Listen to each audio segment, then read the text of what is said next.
This podcast is intended and contains general information on financial strategies, investments, and products only. Whilst Luke and I are both licensed financial advisors, we don't know your personal circumstances, goals, or objectives. We highly recommend that you reach out to your financial advisor or investment professional to discuss any of the topics that we've covered today before taking any action. Our full disclosure, copies of our financial services guide, and additional information about Seneca Financial Solutions and Bold Wealth can be found in the show notes. Hello and welcome to another episode of Wealth Toil. My name is Luke Laretive and I'm here today with my partner in crime, Dylan Pargiter-Green. DPG, how are you, mate? I'm really well, mate. Always a pleasure. Got an exciting episode today. We're going to be covering my personal favourite topic, which is small caps in the Australian market. And given I need to get my money's worth paying his wages every month, we've dragged in Ben Richards from Seneca. Benny, thanks for coming along, mate. Thanks for having me, gentlemen. Looking forward to your insights today. Dill, how are you thinking about small caps at the moment at Bold Wealth? What are you doing for clients? And what's been on your mind, I suppose, and what are some of the questions you're getting from clients? Well, I think there's a fairly strong case for small caps, and probably we've been thinking about this for the last 12 months, being a little bit overweight and probably increasing that now. Because we feel like we're nearing the end of the interest rate cycle. And something I think we'll talk about today is how, as we near an interest rate rising cycle and go back into falling rates, the expectation is that markets will have a positive time of performance or a time of positive performance, and small caps tend to outperform over that time. So we've been over allocating to them for the past probably 12 to 18 months. Not saying that we're throwing everything in there, but certainly saying, we want a higher portion than what we would have during the time when rates were on the steep rise. And yeah, we're excited by that. We think there's a lot of value in that sector. As I'm sure you guys do, given you guys run a small cap fund. Yeah, I think that the important takeaway, I think, from a Seneca, an asset allocator sort of perspective, leave the product to one side for a minute, is that you're right. We are at the top of, near the top of, I don't know, no one knows, but we're close to the top of. So it makes of the interest rate cycle. So it makes a lot of sense from my perspective to start positioning for what will probably be, a couple of positive years of returns ahead. I think it's really important to recognise that smalls are trading at, significant discounts to long-term averages when you compare that to large, and that due to the risk aversion, sort of natural risk aversion we all have, large caps tend to be where people want to go back to first if they've been out of the market for some time or been in TDs. They feel safer with those household names. But in reality, they don't really offer you necessarily any more additional margin of safety than high quality small caps do. And certainly in a bull market, when all the boats get lifted with the rising tide, it does make for you get better returns in smalls at that time.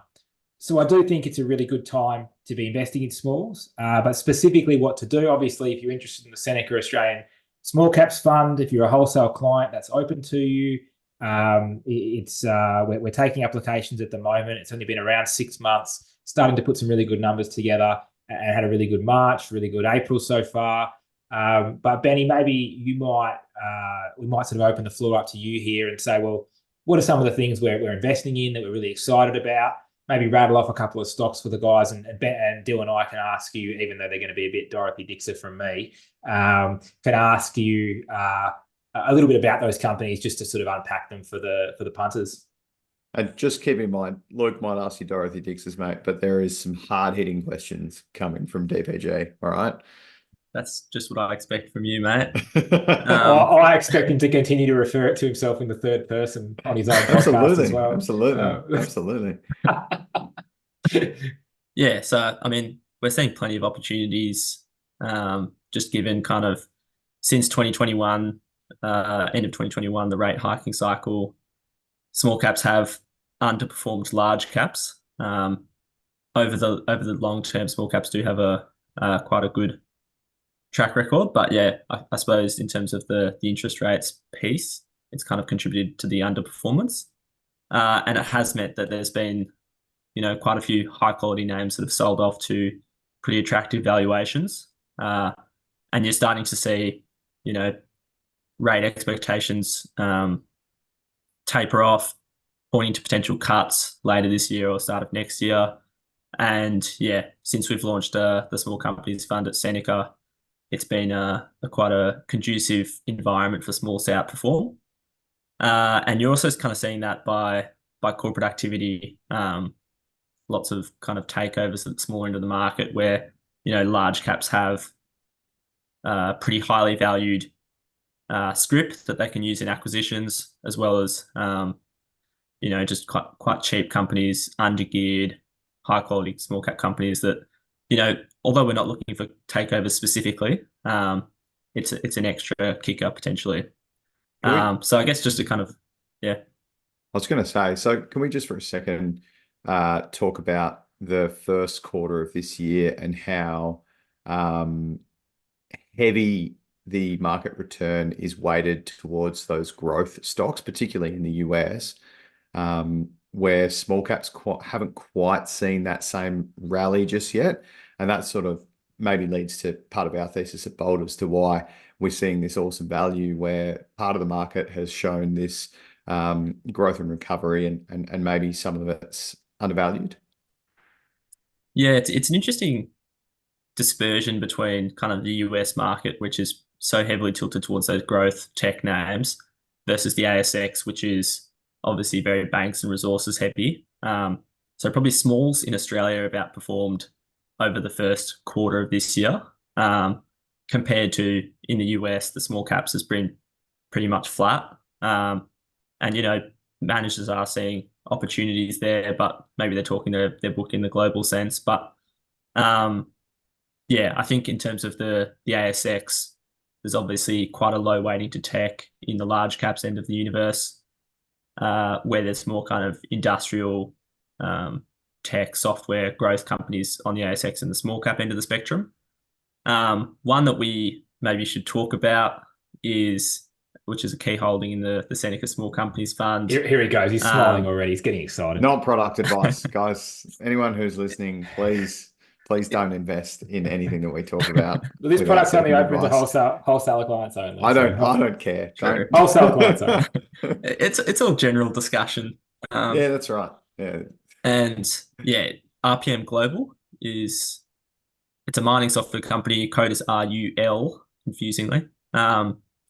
And was we actually taken? Look, RPM was taken as an RPM Automotive. Yeah, it's not RPM Automotive. It's RPM Global. So don't be confused. But RPM Global is a mining software provider. So it's a whole suite of products for the mining sector, across kind of servicing the large miners, mid-cap miners, mining services players. It's kind of planning the whole kind of mine to end market for the miner. So it's kind of doing mine planning, financing, simulation. There's a whole bunch of different products. Yeah, there's a bunch of products. Yeah. It's really, really common on mine sites. We used to use it when I was at Valley. But the most important thing is it's a product that they've continued to acquire businesses and continue to transition their whole business to a software as a service style business and software company. So they're getting, recurring revenues from high value customers now on, 3-5 year contracts. And that business has hit that key inflection point where revenues are growing faster than costs. And the business is starting to experience significant blowout in profits. Benny, just go through the last couple of years. What are we talking profits-wise for the last sort of 4 halves? Yeah, so as it's kind of undergone that transformation of historically being more of an advisory business, and perpetual licenses, so it gives you a bit of an upfront revenue kicker, but over the lifetime, obviously, it's not as attractive as kind of the subscription model. So as it's kind of completed that transformation, over the next couple of years, we expect software revenues to be almost sort of 90 to 100% recurring subscription revenues. And that's kind of seen profit go from small negatives to small positives to, I think, over the most recent half year reported in February, EBITDA of about 10 million and change. So if you annualize that and expect that that's going to keep growing, RPM at a market cap of about 500 million looks pretty cheap relative to other software peers. And it's got another feature in terms of its accounting where it fully expenses its research and development costs. So if you look at a WiseTech or a Xero or, pick an ASX software peer, they'll tend to capitalize that. So although it's an expense that you spend building software products, they'll recognize that as a potential, future benefit and as an asset.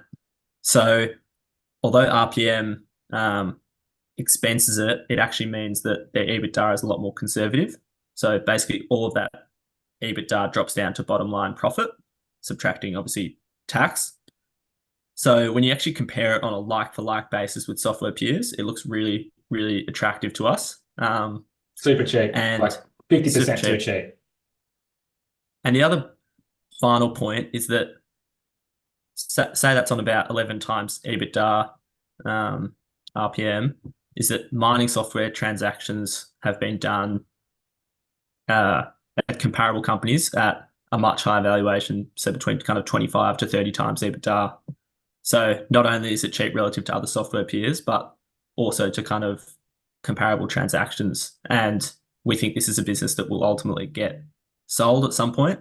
And especially if you can attract a buyer who's more of a strategic, also in the mining software space, say, rather than a kind of a financial private equity style buyer, that you could achieve a decent uplift. This thing's going to go, like I've said it before, and I'll say it again, year or two. Don't think management would accept 15 times EV to EBITDA. I think that's just kind of fair value for the company. So, if you wanted to get it, you're going to be paying 20, which I think would be still a steal for a business that's slowly developing pretty good market share in a niche, high value market with a good team and a good reputation. So, I think this goes for 20 to 30 times eventually, and it depends the longer they wait, the more they're going to have to pay for it. It's that simple. But a big company, an Oracle or a insert mining company here wouldn't have any issues paying $1 billion or $1.5 billion for companies. That's light work for them.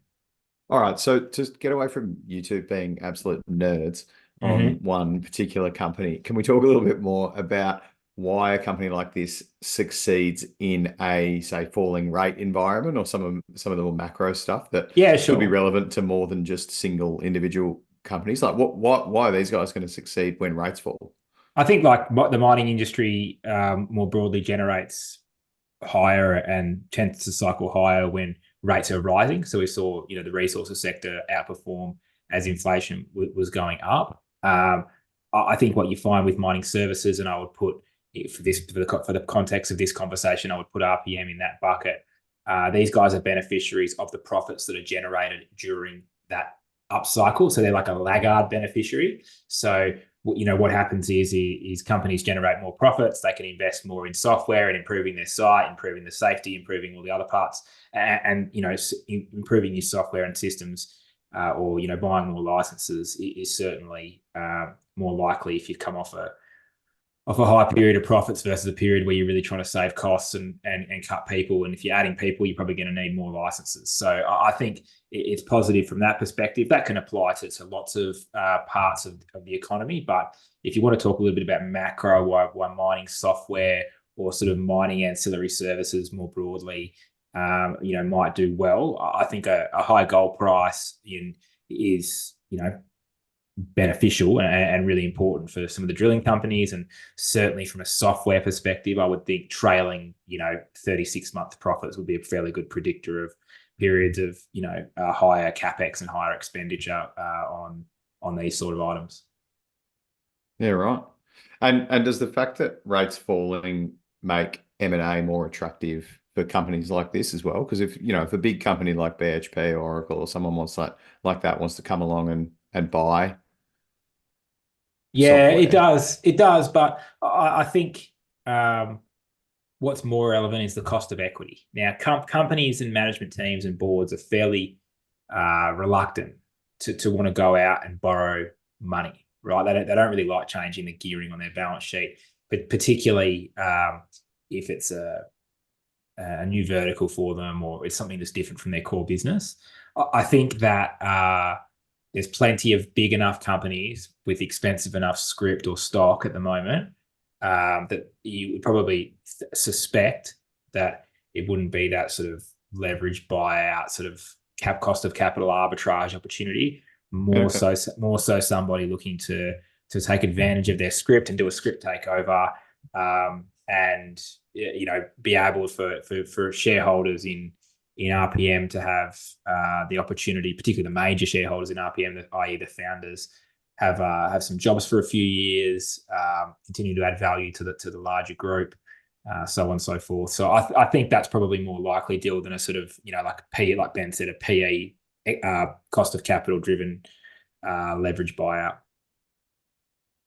But Interesting. of course, falling rates, cheaper debt, if it was to be financial buyers kind of stepping into the small end of the market.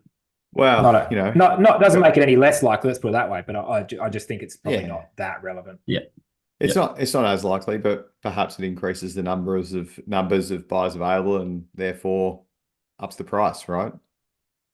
Can we just go? I'm just randomly picking stocks out of this portfolio deal and of things that I think you're kind of interested in to talk about. So, company you might know is Monash IVF. Do you know Monash IVF? Yeah. So, like, we actually think that business, we bought that a little while ago, and we think that business is pretty undervalued and it's got some pretty strong structural, sort of support, and they continue to be another business that we think may get taken over. There's not that many listed IVF players left. So Benny, maybe, just give us a quick run through why that company, is potential takeover target and what it could be worth in your mind. Yeah, so Monash IVF is kind of the original OG IVF player. And there's been some other players that have kind of come and gone. Virtus Health, VRT, used to be listed, got acquired by private equity. And there's a couple of other private companies that did deals. And I suppose why it's interesting from an investment perspective, like not only for us, but also for the private equity side, is IVF, fertility services. It's quite a high value service that they're providing. So, customers are willing to pay up for it.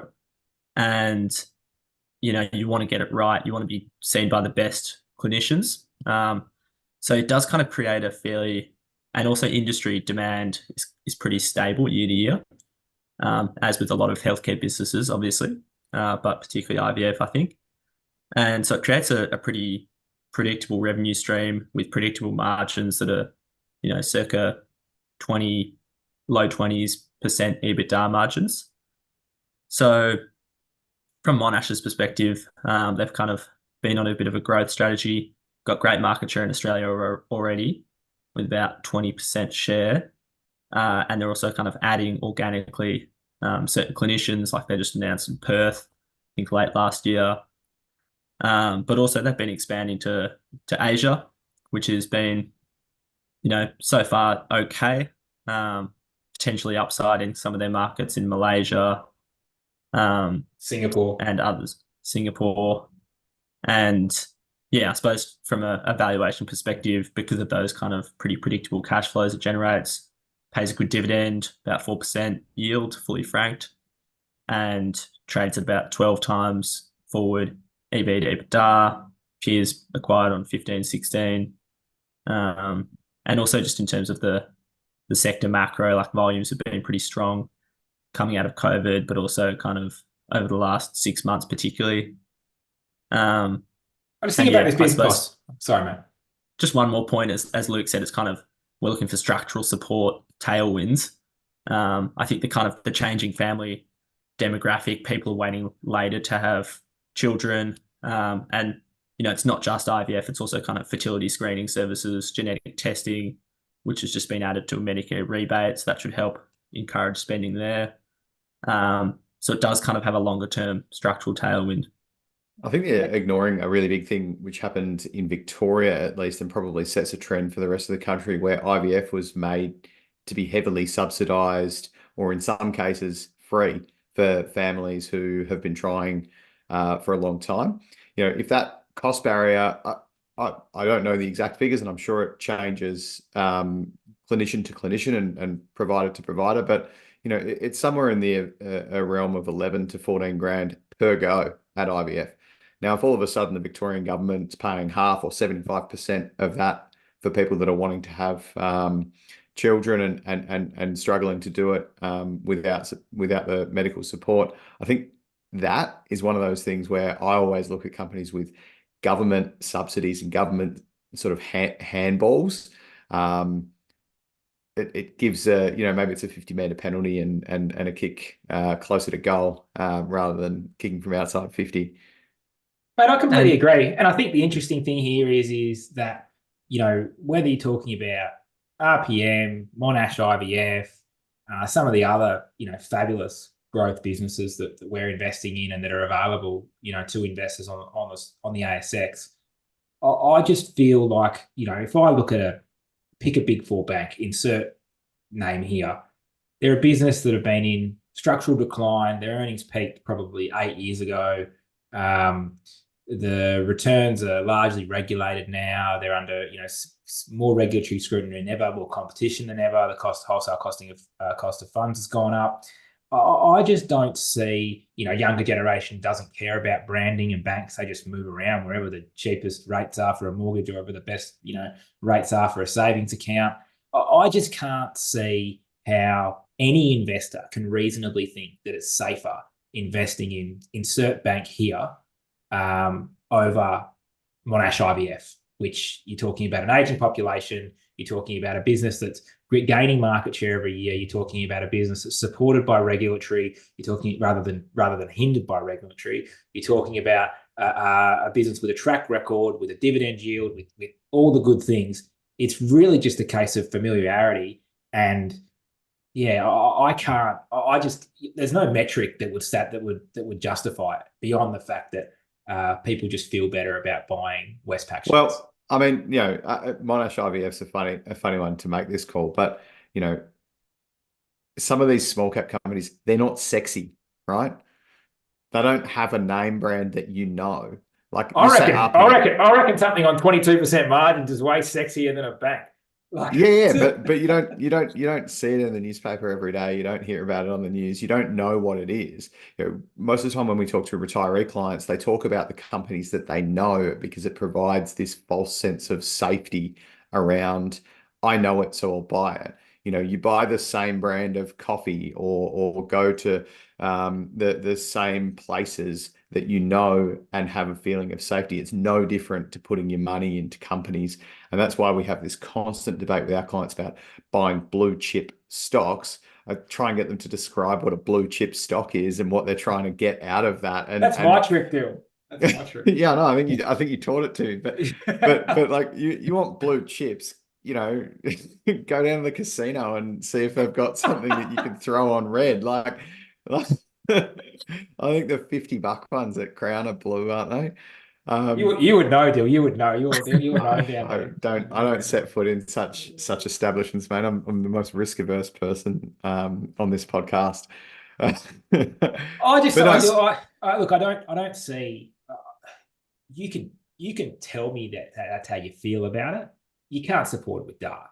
There is no data. There's no data to support it, and I'm not. Look, do whatever you want. It's your money. Like I'm not out here trying to tell you to do something or not. I'm just saying these are the facts. And I look at companies like Monash is a great example, but I could have rattled off 5 other companies in our portfolio, 10 other companies in our portfolio that have got similar tailwinds, similar thematics, similar demographic trends supporting them with great management teams, proven track records, high free cash flow, sustainable moats, and you never even heard of these businesses probably. Well, I think this speaks to the fact that all of those things, or 80% of those things, right? The average retail investor can't just go out. Like, even if you've got $5 million in your portfolio, chances are you don't have the capacity to go out and sit with Monash IVF, board and talk about what their plans for expansion are and things, you're just not understanding this level of data.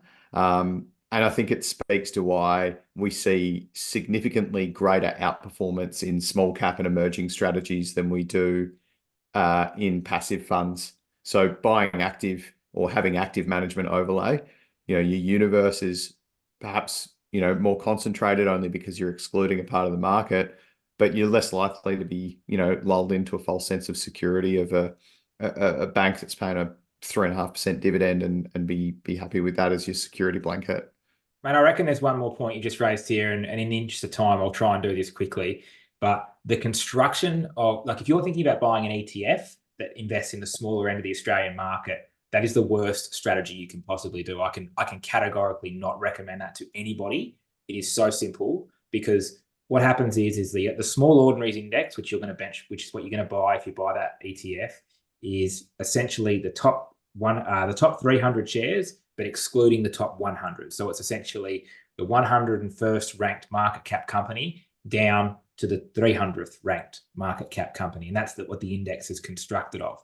And as a result of how the top 200 is constructed and the 300 is constructed, what often happens is good cyclical businesses, say a mining company, for example, which has great assets and operates in the first quartile of the cost curve in their particular sector, during a period of low commodity prices, will get excluded from your index and included into, excluded from the 300 and knocked out of your small ordinaries index. So you'll be, selling at the worst possible time, essentially, if you own that ETF. And by the same token, there might be some hyped up, technology business. It doesn't really have a basis, but, everyone's jumped on it and it's getting talked about in the tea rooms. With no earnings and no sales and no real prospect. And just as it gets into the ASX 300 and goes into your ETF, they raise money, dilute, and next thing you know, it's another core lithium, and it's gone from, into the index and back out again within 3 quarters. And I think it is just a flawed index. It's a flawed way to invest. And it's why everyone should be looking for active managers in Australian small caps. I think further to that, that particular sector, as a result, active managers, when we did our analysis, starting our product, thinking about how we were going to structure it, active managers in Australia, top quartile managers, have averaged 8% outperformance over the last 5 years to June 30 last year. I did the numbers, so excuse my out of date. But you get my gist. 8% alpha after fees. So, it's really not that hard to outperform here. It's really not that hard to generate really high returns for your clients in this sector. And you just need a basic strategy, because the index, the way it's constructed, just results in suboptimal outcomes for clients. And I could only aggressively steer people away from ETF product in the Australian small caps. And we have similar views on this as well, where, we're very happy to take a core of a client's portfolio or position in indexes that are weighted across the top 200 or perhaps a NASDAQ or even just a full S&P 500, because we're aware of the heavy top end of that. And we don't want to pay, active fees for an overexposure to what is, a top 7 or a top 9. It's a hard place to generate alpha. Yeah. Because it's a very hard place to outperform. I think that, and again, perhaps we'll put some numbers in the show notes for this, because I think that there is exceptional opportunity for outperformance in small caps and limited opportunity for outperformance in top end growth. And I think that there's a really simple portfolio construction model there where, you can have the best of both worlds. You can have your cake and eat it too. You pay fees on the things that are going to get you significant benefit, and you perhaps don't on some of the stuff that's not. Makes a lot of sense to me, Dill. I mean, look, yeah, as you know, we do large cap active as well. The stats are pretty clear. Like, we don't go into these business lines without a clear understanding of what we're trying to achieve. And if you're in large cap Australian equities managing to a 200 or 300 benchmark, and you're going to run reasonable portfolio diversification, i.e. not 10 stock portfolio, but 20 to 40 companies, 10 to 20% of your universe, which is pretty sensible in my view. And you're not going to take, you're not going to lever it, not going to gear it, you're not going to do options, you're not going to do anything else complicated, long only. Sort of 2 to 4% alpha is going to have you in the top 10 managers in the country if you can maintain that for 10 years. So there is limited scope for significant outperformance. Doesn't mean. And how often are people in the top 10 for the top quartile or even the top 10% for 10 years? Well, look, I just looked over the numbers of the 10 years when I did the analysis, and look, there is a handful of managers in this country who ironically all run pretty similar styles, and all have pretty similar ethoses. And I would say that's why we run a similar style and have a similar ethos to some of those managers. It's really a question of what you pay for them. Our product's really cheap, as you're well aware, but other ones are more expensive. But it doesn't matter. After fees, these products are perfectly fine if you know how to identify them and you know how to spot them. And compounding at 2% above index for 10 years will generate you significantly, more money at the end of those 10 years than an index product, which is going to underperform by 5 or 10 basis points every year, guaranteed. So not talking down the prospects of outperforming in large or the value add there, but it is bigger in smalls. Now, your allocation might be lower. So in totality of your asset allocation, you need to think about that too. But should it be lower? Well, look, I think it should. I think you shouldn't have as much money in emerging businesses because there are not all businesses in the emerging space are created equal. It depends on the strategy you're running. It depends on the kind of things you're owning.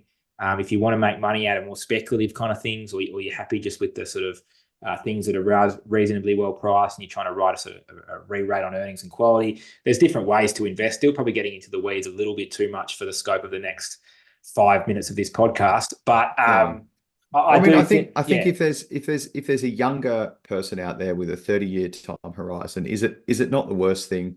If Ben wants to put his spare 25 cents in that you pay him every fortnight, and don't worry, Gil, for alignment, 100% of my future earnings are going straight into the small company strategy. I actually don't even pay him to his bank account. I just pay it straight into the small companies fund. He's not even allowed to keep units. It. Yeah, he gets paid in units.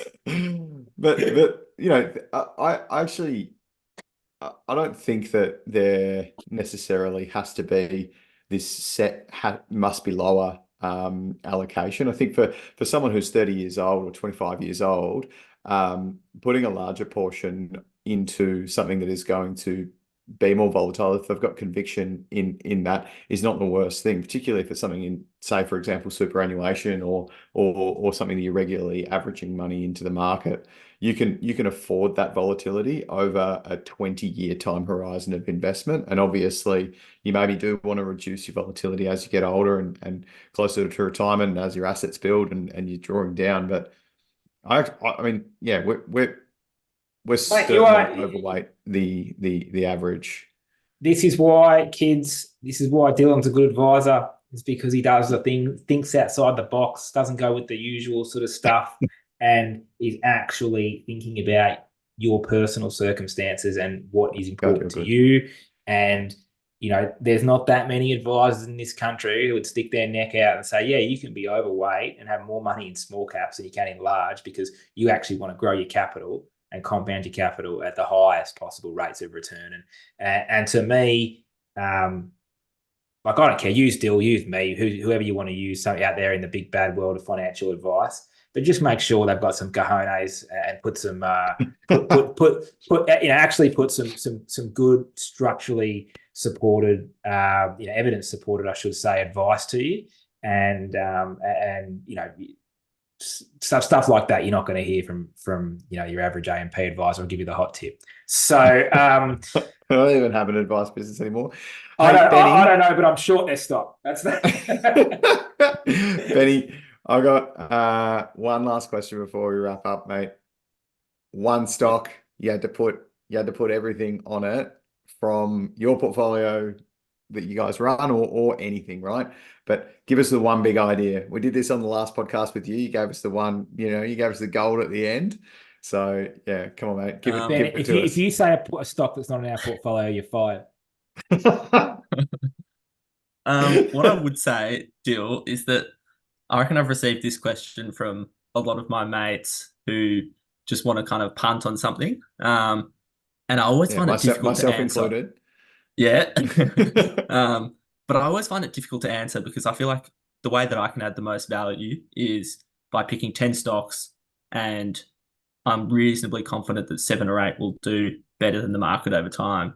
So it's a bit of a cop-out answer, but all right, let's do this a different way. I don't want the best winner, right? Give me something sexy that we can talk about. What's a fun company that's on your mind? Yeah, data centers, AI, ChatGPT. We know the growth of data centers is going to be immense. We've seen companies like NextDC do really well. They've just raised $1 billion without a hitch. So yeah, I mean the growth is definitely there. Ben, what was the discount on that $1 billion they wrote that placement? It was nothing. Skinny. I can't remember exactly. It was skinny as, yeah. So fundies are crawling over each other to get exposure to it. But I've fortunately for listeners identified over the last couple of years an opportunity, which is a little company called Global Data Center Group. GDC is the code, and it owns a circa 1% stake in AirTrunk. So AirTrunk is a hyperscale data center operator. By hyperscale, I mean its clients are, the big fish, Amazon, Google, Microsoft, rather than, large corporates like Seneca and Bold Wealth. But AirTrunk is all over the news at the moment. It's looking at doing an IPO or a trade sale. I think it's going to get sold before it goes public. There's a few potential acquirers sniffing around. Probably a Blackstone or similar would take a long look, I would think. If that transacts at market multiples, which are probably cheaper than NextDC, but still, 25 times EBITDA in that ballpark, then I think GDC will be worth $3 ish. It's currently trading at 230, still good upside there. Management's got a good track record, incentivized to get the share price up to that $3 territory, and has made a bunch of exits in the space before. So look, there's no such thing as a free lunch in finance, but if I had to put my cojones on the line for one company, that would be probably it. Had to put your bread, butter, and salad somewhere. Yes, we like the bread, butter, and salad in all kinds of places here at Seneca Financial Solutions. I'll give you the hot tip.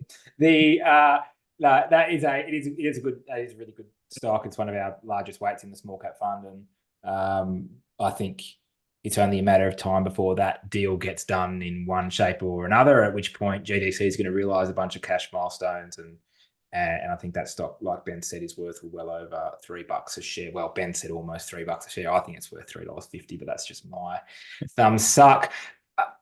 Is that enough for 1 week? Are we done? I think that's enough. I think people have heard enough. I think they've heard enough about my fruit salad. Yeah. I'm having Weet-Bix for lunch. So very good.